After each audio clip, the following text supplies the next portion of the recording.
bienvenue à cette conférence de presse sur les investissements routiers au centre du Québec pour les années 2022-2024 du ministère des Transports du Québec.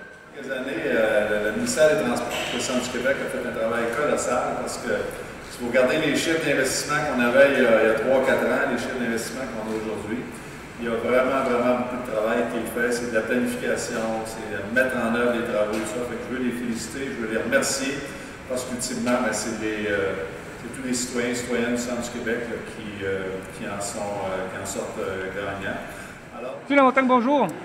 Bonjour, des annonces importantes. Aujourd'hui, en fait, les travaux vont commencer prochainement et en fait, le Centre du Québec reçoit plusieurs investissements puis des chantiers qui se mettent rapidement en route. Oui, beaucoup. On a eu encore une progression des investissements. Là, dont les 2 prochaines années, on parle de 176 millions d'investissements, ce qui est 21 millions de plus que la dernière annonce qui avait été faite l'an passé. Une répartition à peu près 81 millions pour tout ce qui touche le travail de chaussée, un autre 51 millions, je crois, pour ce qui touche les infrastructures, et 43 millions là, qui vient vraiment renforcer la question de la sécurité des différentes structures et installations du ministère. Pourtant, comme je l'expliquais dans mon mot d'ouverture, c'est la question de la chaussée, les infrastructures routières, tout ça, c'est directement relié, si on veut, à la qualité de vie des citoyens dans leur déplacement. Fait que chaque fois qu'on peut faire des annonces comme ça, on voit le travail quand même assez extraordinaire qui est fait par des gens de LTQ au centre du Québec, c'est tous les citoyens et citoyennes qui en bénéficient. Sébastien Schneeberger, bonjour. Des annonces importantes encore une fois et on devance certains travaux, donc des annonces importantes dans votre secteur? Oui, bien, des bons travaux, c'est sûr que le secteur Saint-Cyril, Saint-Lucien et Saint-Félix va être très achalandé cette année et l'an prochain. Surtout au niveau du viaduc, le détachement de la route 255 qui traverse la Reine à Saint-Cyril. Je le connais très bien, étant donné que j'ai déjà habité ce rang-là, alors je le connais parfaitement. Et puis je le prends encore à chaque semaine, alors c'est sûr qu'on va faire des détournements, puis c'est sûr que ça ne sera pas facile pour les citoyens qui habitent proche.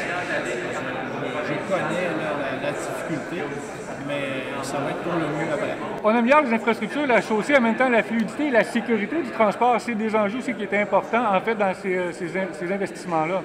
Oui, exactement. Bien, juste au niveau du port d'étagement de la 255, c'était la hauteur. Les nouvelles normes font en sorte que lui, c'était le dernier port ici dans le secteur qui restait à refaire. Et puis, ça va être fait cette année.